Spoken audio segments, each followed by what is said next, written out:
ನೋಡಿ, ನಿನ್ನೆ ಏನಾಗಿತ್ತು ಅಂತಂದ್ರೆ ಮಂಡಲಹಳ್ಳಿಗೆ ಅಧಿಕಾರಿಗಳು ಸರ್ವೆ ಮಾಡೋದಕ್ಕೆ ಅಂತ ಹೋದ್ರು.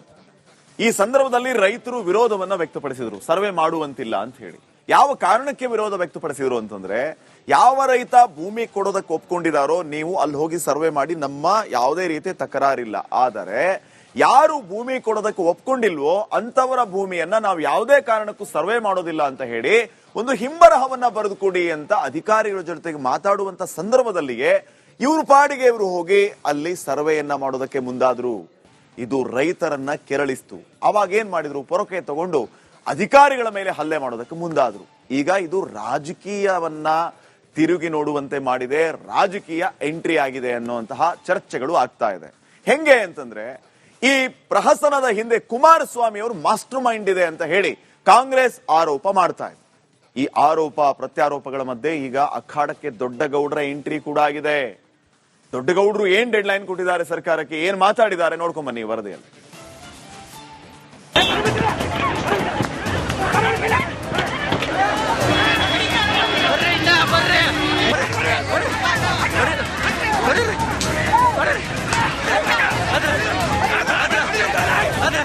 ಬಿಡದಿಯಲ್ಲಿ ಸರ್ವೆಗೆ ಬಂದ ಅಧಿಕಾರಿಗಳ ಮೇಲೆ ನಡೆದ ಹಲ್ಲೆ ರಾಜ್ಯ ರಾಜಕೀಯದಲ್ಲೂ ಭಾರಿ ವಾಕ್ಸಮರಕ್ಕೆ ವೇದಿಕೆಯಾಗಿದೆ.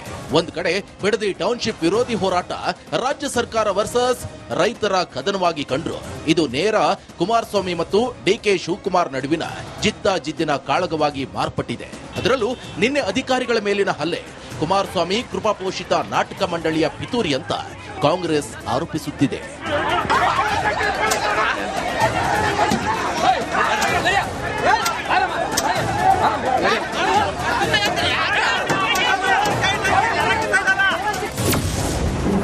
ಅಧಿಕಾರಿಗಳ ಮೇಲಿನ ಹಲ್ಲೆಯ ಹಿಂದಿದೆಯಾ ರಾಜಕೀಯ? ನಿನ್ನೆಯ ಹೈ ಡ್ರಾಮಾಗೆ ಕುಮಾರಸ್ವಾಮಿಯೇ ಸೂತ್ರಧಾರನ?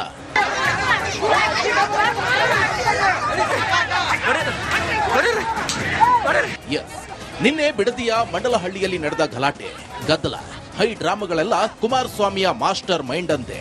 ಪೊಲೀಸ್ ಇನ್ಸ್ಪೆಕ್ಟರ್ ಸೇರಿದಂತೆ ಅಧಿಕಾರಿಗಳ ಮೇಲೆ ಬಿದ್ದ ಕಲ್ಲೇಟು ಮತ್ತು ಪೊರಕೆ ಏಟಿಗೆ ಕುಮಾರಸ್ವಾಮಿಯವರ ಚಿತಾವಣೆಯೇ ಕಾರಣವಂತೆ. ಹೀಗೆ ಕೇಂದ್ರ ಸಚಿವರ ವಿರುದ್ಧ ಸಾಲು ಸಾಲಾಗಿ ಆರೋಪಿಸಿದ್ದು ಒಂದು ಕಾಲದ ಕುಮಾರಸ್ವಾಮಿ ಅವರ ಆಪ್ತ ಹಾಲಿ ಮಾಗಡಿಯ ಶಾಸಕರಾದ HC ಬಾಲಕೃಷ್ಣ ಅವರು. ಈ ಗಲಾಟೆ ಮಾಡಿರ್ತಕ್ಕಂಥವ್ರು ಈ ಸರ್ವೆಗೂ ಸಂಬಂಧ ಇಲ್ಲದೆ ಇರ್ತಕ್ಕಂಥವ್ರು. ಅವರು ಬೇಕು ಅಂತೇಳಿ ಕುಮಾರಸ್ವಾಮಿ ಅವರು ನೀವು ಗಲಾಟೆ ಮಾಡಿ ಪೊರ್ಕೆಲ್ ಹೊಡಿರಿ, ಚಪ್ಪಲಿ ಹೊಡಿರಿ, ಅದು ಮೀಡಿಯಾದಲ್ಲಿ ಬರಲಿ, ಮೀಡಿಯಾದಲ್ಲಿ ಬಂದಾಗ ನನಗೆ ಅನುಕೂಲ ಆಯ್ತದೆ ಮಾತಾಡಕ್ಕೆ ಅಂತೇಳಿ ಕುಮಾರಸ್ವಾಮಿ ಅವರು ಕೃಪಾಪೋಷಿತ ನಾಟಕ ಮಂಡಳಿಯಿಂದ ಆಗಿರ್ತಕ್ಕಂಥ ಗಲಾಟೆ ಇದು. ನೀವು ನಿಮ್ ಜಾಗಕ್ಕೆ ಬಂದಾಗ ಗಲಾಟೆ ಮಾಡಬೇಕು, ಯಾರ್ದೋ ಜಾಗದಲ್ಲಿ ಹೋಗಿ JMC ಮಾಡ್ಬೇಕಾದ್ರೆ ನೀವು ಗಲಾಟೆ ಮಾಡಿದ್ರೆ ಇದು ಅರ್ಥ ಏನು? ಇದಾದ 1 ಗಂಟೆಗೆ ಬಂದು ಕುಮಾರಸ್ವಾಮಿ ಅವರು ಸೋಷಿಯಲ್ ಮೀಡಿಯಾದಲ್ಲಿ ಬಂದು ಎಚ್ಚರಿಕೆ ಕೊಡ್ತಾರೆ, ನಾನು ಮುಂದೆ ಈ ಅಧಿಕಾರ ಚುಕ್ಕಾಣಿ ಹಿಡಿತೀನಿ, ನಿಮ್ ಪೊಲೀಸ್ನವ್ರನ್ನೆಲ್ಲಾನು ಗಲ್ಗಾಕ್ಸ್ಬಿಡ್ತೀನಿ ಅಂತ ಮಾತಾಡ್ತಾರಲ್ಲ. ಒಬ್ಬ ನುರಿತ ರಾಜಕಾರಣಿಯಾಗಿ, ಒಬ್ಬ ಪ್ರಜ್ಞಾವಂತ ಪ್ರಜೆಯಾಗಿ ಮಾತಾಡ್ತಕ್ಕಂಥ ರೀತಿ ನೀತಿಗಳವು. ಬೆಳಿಗ್ಗೆ ರಿಪಬ್ಲಿಕ್ ಕನ್ನಡದ ಜೊತೆ ಮಾತನಾಡಿದ ಮಾಗಡಿ ಶಾಸಕರು ನಿನ್ನೆಯ ಗಲಾಟೆ ಕುಮಾರಸ್ವಾಮಿ ಪೋಷಿತ ನಾಟಕ ಮಂಡಳಿಯ ಕೃತ್ಯ ಅಂತ ಹೇಳ್ತಿದ್ದಂತೆ ಕಾಂಗ್ರೆಸ್ ನಾಯಕರು ಸಾಲಾಗಿ ಕೇಂದ್ರ ಸಚಿವರ ವಿರುದ್ಧ ಆರೋಪಗಳ ಸುರಿಮಳೆ ಸುರಿಸಿದ್ರು. ಬಿಡದಿಯಲ್ಲಿ ನಡೀತಾ ಇದೆ, ಅದು ರಾಜಕೀಯ ಪ್ರೇರಿತವಾದಂಥದ್ದು. ತಮಗೆಲ್ಲ ಗೊತ್ತಿದೆ ಇದರಿಂದ ಯಾರ ಕೈವಾಡ ಇದೆ ಅನ್ನುವಂಥದ್ದು. ಇವತ್ತು ಸರ್ಕಾರ ಅಭಿವೃದ್ಧಿ ಮಾಡಬೇಕು ಅನ್ನುವಂಥ ಒಂದು ವಿಚಾರದಲ್ಲಿ ಕೆಲವೊಂದು ಕ್ರಮಗಳನ್ನು ತೆಗೆದುಕೊಂಡಿದೆ. ಆ ಒಂದು ನಿಟ್ಟಿನಲ್ಲಿ ಸಾರ್ವಜನಿಕರು, ರೈತರು ಇದರ ಬಗ್ಗೆ ಅರಿತುಕೊಂಡು ರಾಜ್ಯದ ಹಿತದೃಷ್ಟಿಯಿಂದ ಅವರು ಸಹಕಾರ ಮಾಡಬೇಕು ಅಂತ ಹೇಳಿ ಕೋರುತ್ತೇನೆ. ಸನ್ನಿವೇಶ ಸೃಷ್ಟಿ ಮಾಡಿರೋಂಥದ್ದು ನಿಮಗೆಲ್ಲ ಗೊತ್ತಿದ್ದಂತೆ JDS ಪಕ್ಷದ ನಾಯಕರಾದಂಥ ಕುಮಾರಸ್ವಾಮಿ ಅವರು ಅವರೇ ಮಾಡಿದಂಥ ಪಾಪದ ಕೂಸನ್ನು ವಿರೋಧ ಪಕ್ಷದ ಹೊಣೆನ ಹೊತ್ತು ಅವರ ವಿರೋಧದ ನಿರ್ವಹಣಾ ವ್ಯವಸ್ಥೆಯನ್ನು ಮಾಡೋದು ಬಿಟ್ಟು ಇವತ್ತು ರಾಜಕೀಯದ ಉದ್ದೇಶದಲ್ಲಿ DK ಶಿವಕುಮಾರ್ ಸಾಹೇಬರು ಮುಖ್ಯಮಂತ್ರಿ ಆಗಿದ್ದಾರೆ ಅನ್ನೋದನ್ನು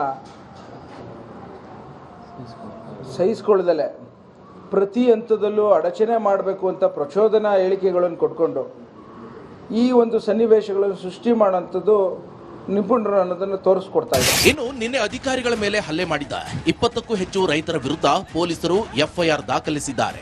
ಕೊಲೆಗೆ ಯತ್ನದಂತಹ ಗಂಭೀರ ಸೆಕ್ಷನ್ಗಳ ಅಡಿ ಕೇಸ್ ಹಾಕಲಾಗಿದ್ದು, ಆಡಳಿತ ಪಕ್ಷದ ವಿರುದ್ಧ ವಿರೋಧ ಪಕ್ಷದ ನಾಯಕರು ಸಾಲಾಗಿ ವಾಗ್ದಾಳಿ ನಡೆಸಿದ್ರು.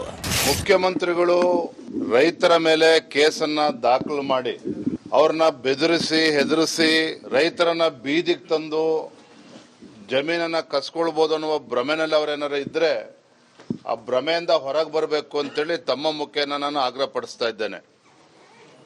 ಒಬ್ಬ ರಾಜ್ಯದ ಮುಖ್ಯಮಂತ್ರಿಗಳಾಗಿ ರೈತರ ಸಂಕಷ್ಟಕ್ಕೆ ಸ್ಪಂದನೆ ಮಾಡಬೇಕಾಗಿರ್ತಕ್ಕಂಥ ಕರ್ತವ್ಯ ಅವ್ರ ಮೇಲಿದೆ. ಈ ರೀತಿ ದಬ್ಬಾಳಿಕೆ ಮಾಡೋದಕ್ಕಲ್ಲ ನೀವು ರಾಜ್ಯದ ಮುಖ್ಯಮಂತ್ರಿಗಳಾಗಿರುವಂತದ್ದು. ಏನೋ ಈ ಸರ್ಕಾರ ಯಾರ ಪರ? ಕಾಂಗ್ರೆಸ್ ಅವರು ಹೇಳೋದು ನಾವು ರೈತರ ಪರ. ರೈತರ ಮೇಲೆ ಯಾವ ಕೇಸ್ ಹಾಕಿದ್ದೀರಾ? ಕೊಲೆ ಕೇಸು, ಹಲ್ಲೆ ಕೇಸು, ಅಕ್ರಮವಾಗಿ ಗುಂಪುಗಾರಿಕೆ ಕೇಸು.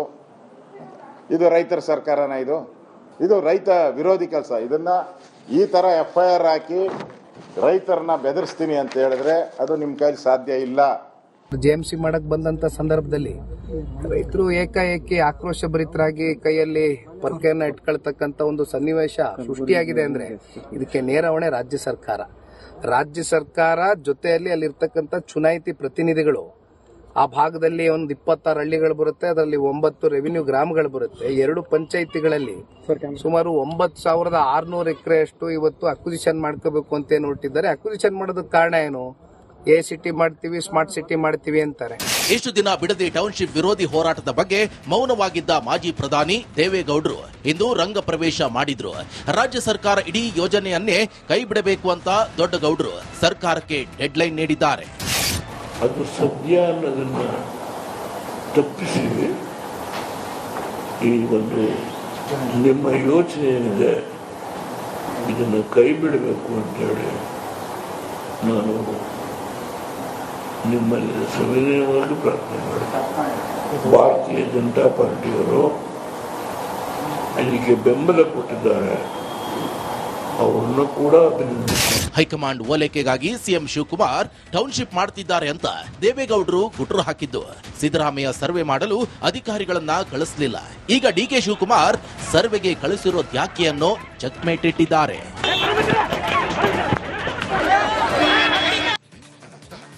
ಸದ್ಯಕ್ಕಿನ ಬೆಳವಣಿಗೆ ರಾಜಕೀಯವಾಗಿ ಯಾವ ರೀತಿ ತಿರುವನ್ನ ಪಡೆದುಕೊಂಡಿದೆ, ಅಲ್ಲಿನ ರೈತರು ಮಾತಾಡೋದೇನು, ರಾಜಕಾರಣ ಹೇಗೆ ಆಗ್ತಾ ಇದೆ, ಎಲ್ಲ ವಿಚಾರಗಳ ಬಗ್ಗೆ ಒಂದು ಕ್ವಿಕ್ ಆಗಿ ನೋಡ್ಕೊಂಡ್ ಬರೋಣ. ಒಂದು ರೀತಿ ಕುಮಾರದ್ವಯ ಕದನಕ್ಕೆ ಕಾರಣ ಆಗ್ತಾ ಇದೆ ಈ ಬಿಡದಿಯ ಭೂಮಿಯ ವಿಚಾರ. DK ಶಿವಕುಮಾರ್, ಕುಮಾರಸ್ವಾಮಿ, ಬಿಡದಿ ಟೌನ್ಶಿಪ್ ಕದನ ಪ್ರತಿಷ್ಠೆಯ ಕಣ ಆಗಿದೆ ಅನ್ನುವಂತ ವಿಚಾರ ಈಗ ಆ ಭಾಗದ ಎಲ್ಲಾ ರೈತರು ಮಾತಾಡ್ಕೊಳ್ತಾ ಇರೋದು. ಹೇಗೆ ಸಿಎಂ DK ಶಿವಕುಮಾರ್ ವರ್ಸಸ್ ದಳಪತಿಗಳ ದಂಗಲ್ಗೆ ಈ ಬಿಡದಿ ಟೌನ್ಶಿಪ್ ನ ವಿಚಾರ ಕಾರಣ ಆಗ್ತಾ ಇದೆಯಾ? ಕುಮಾರಸ್ವಾಮಿ ಅವರ ವಿರುದ್ಧ ಕಾಂಗ್ರೆಸ್ ನೇರ ಆರೋಪವನ್ನ ಮಾಡ್ತಾ ಇದೆ. ಅಧಿಕಾರಿಗಳಿಗೆ ಪೊರಕೆ ತೋರಿಸಿದ್ದರ ಹಿಂದೆ ಇರೋದು ಯಾರು? ಹಾಗಿದ್ರೆ ಕಾಂಗ್ರೆಸ್ ಹೇಳ್ತಾ ಇರೋದೇನು? ಕುಮಾರಸ್ವಾಮಿ ಅವರ ವಿರುದ್ಧ ನೇರ ಆರೋಪವನ್ನ ಮಾಡಿದ್ದು ಮಾಗಡಿ ಶಾಸಕ ಬಾಲಕೃಷ್ಣ ಅವರು. ನಿನ್ನೆ ರೈತರು ಪೊರಕೆ ತೋರಿಸಿದರಲ್ಲ ಅಧಿಕಾರಿಗಳಿಗೆ, ಆ ರೀತಿ ಪೊರಕೆ ತೋರಿಸಿದ್ದವರ ಹಿಂದೆ ಇದೇ ಕುಮಾರಸ್ವಾಮಿ ಅವರಿದ್ದಾರೆ. ಇವು ಎಲ್ಲ ನಾಟಕ ಅನ್ನೋ ದಾಟಿಯಲ್ಲಿ ಬಾಲಕೃಷ್ಣ ಅವರು ಮಾತಾಡಿದ್ರು. ಇನ್ನ ಇದಕ್ಕೆ ಕೌಂಟರ್ ಕೊಟ್ಟಿದ್ದು ಕುಮಾರಸ್ವಾಮಿ ಅವರು. ಯಾವ ರೀತಿ? ಕಾಂಗ್ರೆಸ್ನವರ ಸಂಚು ಇದು. ಕಾಂಗ್ರೆಸ್ನವರ ಸಂಚಿಗೆ ಯಾವುದೇ ಕಾರಣಕ್ಕೂ ಒಳಗಾಗಬೇಡಿ, ಸಂಯಮದಿಂದ ವರ್ತಿಸಿ ಜಾಗೃತರಾಗಿರಿ ಅಂತ ಕುಮಾರಸ್ವಾಮಿ ಅವರು ಅಲ್ಲಿನ ರೈತರಿಗೆ ಹೇಳಿದ್ದಾರೆ. ನಿಮ್ಮನ್ನ ಪ್ರವೋಕ್ ಮಾಡ್ತಾರೆ ಅವರು, ಆ ಸಂಚಿನಲ್ಲಿ ನಿಮ್ಮನ್ನ ಸಿಕ್ಕಾಕಿಸ್ತಾರೆ, ಅರೆಸ್ಟ್ ಮಾಡಿಸ್ತಾರೆ. ಇಂಥ ಯಾವ ರೀತಿಯ ಸಂಚಿಗೂ ಕೂಡ ನೀವು ಬಲಿಯಾಗಬೇಡಿ ಅಂತ ಕುಮಾರಸ್ವಾಮಿ ಅವರು ಅಲ್ಲಿನ ರೈತರಿಗೆ ಹೇಳ್ತಾ ಇದ್ದಾರೆ. ಟೌನ್ಶಿಪ್ ಮಾಡಲೇಬೇಕು ಅನ್ನುವಂತ ಹಠಕ್ಕೆ ಬಿದ್ದರೆ ಹಾಗಿದ್ರೆ ಸಿಎಂ DK ಶಿವಕುಮಾರ್ ಅವರು ಹಠಕ್ಕೆ ಬಿದ್ದಿದ್ದಾರೆ ಅಂತಂದ್ರೆ ಯಾವ ಕಾರಣ? ಆದ್ರೆ ಹಿಂದೆ ಇರುವಂತ ಉದ್ದೇಶ ಏನು? ಕುಮಾರಸ್ವಾಮಿ ದೇವೇಗೌಡರ ಹೆಸರಿಡ್ತೀವಿ ಅಂತ ಈ ಕಡೆ ಶಾಸಕ ಬಾಲಕೃಷ್ಣ ಅವರು ವ್ಯಂಗ್ಯವಾಡಿದ್ರಲ್ಲ. ಟೌನ್ಶಿಪ್ ಶುರು ಮಾಡಿದ್ದವರೇ ರೀ. ಟೌನ್ಶಿಪ್ ಮುಗೀತು ಅಂತಂದ್ರೆ ದೇವೇಗೌಡರು ಕುಮಾರಸ್ವಾಮಿ ಅವರ ಹೆಸರನ್ನೇ ಈ ಒಂದು ಪ್ರಾಜೆಕ್ಟ್ಗೆ ಇಡ್ತೀವಿ ನಾವು ಅಂತ ಬಾಲಕೃಷ್ಣ ಅವರು ವ್ಯಂಗ್ಯವಾಡ್ತಾ ಇದ್ರು. ಅರ್ಥ ಏನು? ಇದನ್ನ ಶುರು ಮಾಡಿದ್ ನೀವು, ಈಗ ರೈತರ ಮುಂದೆ ಈ ರೀತಿ ಆಟ ಆಡ್ತಾ ಇದ್ದೀರಾ ಅಂತ ನೇರವಾಗಿ ಪ್ರಶ್ನೆ ಮಾಡ್ತಾ ಇದ್ದಾರೆ ಬಾಲಕೃಷ್ಣ. ಇನ್ನ ಈ ಎಲ್ಲಾ ಬೆಳವಣಿಗೆ ಮಧ್ಯೆ ದೊಡ್ಡಗೌಡರ ಎಂಟ್ರಿ ಆಗಿದೆ. ಯೋಜನೆಯನ್ನ ಕೈ ಬಿಡಬೇಕು ಅಂತ ನೇರವಾಗಿ ಸರ್ಕಾರಕ್ಕೆ ಡೆಡ್ ಲೈನ್ ಅನ್ನ ಕೊಟ್ಟಿದ್ದಾರೆ. 4 ದಿನದಲ್ಲಿ ಯೋಜನೆಯನ್ನೇ ಕೈ ಬಿಡಬೇಕು ನೀವು. ಇಲ್ಲ ಅಂತಂದ್ರೆ ಪರಿಣಾಮ ಬೇರೆ ಆಗಿರುತ್ತೆ ಅಂತ ಸರ್ಕಾರಕ್ಕೆ ದೊಡ್ಡ ಗೌಡರು ಡೆಡ್ ಲೈನ್ ಅನ್ನ ಕೊಟ್ಟಿದ್ದಾರೆ. ಯೋಜನೆ ಕೈ ಬಿಡಲಿಲ್ಲ ಅಂದ್ರೆ ಮುಂದೆ ಏನಾಗುತ್ತೆ ನೋಡ್ತಾ ಇರಿ ಅನ್ನೋ ದಾಟಿಯಲ್ಲಿ ದೊಡ್ಡ ಗೌಡರು ಮಾತಾಡಿದ್ದಾರೆ. ಹಾಗಿದ್ರೆ ಏನಾಗ್ಬೋದು? ಇದ್ರ ಮಧ್ಯೆ ರೈತರನ್ನ ಒಕ್ಕಲೆಬ್ಬಿಸಿ ಹಾಳು ಮಾಡುವ ಉದ್ದೇಶ ಇದು ಅಂತ ದಳಪತಿಗಳು ಕಿಡಿಕಾರಿದ್ದಾರೆ. ಯಾವುದೇ ಕಾರಣಕ್ಕೂ ಮೋಸ ಹೋಗಬೇಡಿ ಅಂತ ಮನವಿಯನ್ನ ಮಾಡ್ಕೊಳ್ತಾ ಇದ್ದಾರೆ ರೈತರಿಗೆ. ಬಿಡದಿಯ ಭೂ ವಿಚಾರ ಒಂದ್ ರೀತಿ ಜೆಡಿಎಸ್ ವರ್ಸಸ್ ಕಾಂಗ್ರೆಸ್ ಪರಿಸ್ಥಿತಿಗೆ ಕಾರಣ ಆಗ್ಬಿಡ್ತಾ. ಹಾಗಿದ್ರೆ ಹಳ್ಳಿಗಳಲ್ಲಿ ದಳ ಕಾಂಗ್ರೆಸ್ ಅನ್ನುವಂತ ಪರಿಸ್ಥಿತಿ ನಿರ್ಮಾಣ ಆಯ್ತಾ? ಹಳ್ಳಿಗಳಲ್ಲೂ ಹೋರಾಟ ರಾಜಕಾರಣಕ್ಕೆ ತಿರುಗ್ತಿದೆಯಾ ಅನ್ನುವಂತ ಪ್ರಶ್ನೆ ಮೂಡ್ತಾ ಇದೆ. ರೈತರ ನೈಜ ಹೋರಾಟ ಇದೆ ಇಲ್ಲಿ. ರೈತರ ನೈಜ ಹೋರಾಟಕ್ಕೆ ರಾಜಕೀಯ ಬಣ್ಣವನ್ನ ಬಳಿತಾ ಇರೋದು ಯಾರು? ಬಳಿತಾ ಇದ್ದಾರೆ ಅಂತಂದ್ರೆ ಅದು ಯಾಕೆ? ಪ್ರತಿಷ್ಠೆಯಾಗಿ ತೆಗೆದುಕೊಂಡಿದ್ರೆ ಯಾರೋ ಆಗ್ಲಿ, ಕುಮಾರಸ್ವಾಮಿ ಆಗ್ಲಿ ಅಥವಾ ಡಿ ಕೆ ಶಿವಕುಮಾರ್ ಆಗ್ಲಿ, ಇದನ್ನ ಪ್ರತಿಷ್ಠೆಯಾಗಿ ತೆಗೆದುಕೊಂಡಿದ್ರೆ ಇವರು ಉದ್ದೇಶ ಏನು? ಯಾವ ಕಾರಣಕ್ಕಾಗಿ ಇದನ್ನ ಪ್ರತಿಷ್ಠೆಯಾಗಿ ತೆಗೆದುಕೊಂಡಿದ್ದಾರೆ? ಇದು ಕೂಡ ಗೊತ್ತಾಗ್ಬೇಕಲ್ವಾ ಅನ್ನೋದು ಜನರ ಪ್ರಶ್ನೆ. ಸೊ ಅಂತಿಮವಾಗಿ ರಾಜಕಾರಣ ಬೇಡ ರೀ, ರೈತರಿಗೆ ಒಳ್ಳೇದಾದ್ರೆ ಸಾಕು ಅನ್ನೋದು ಜನರ ಆಗ್ರಹ ಆಗಿದೆ.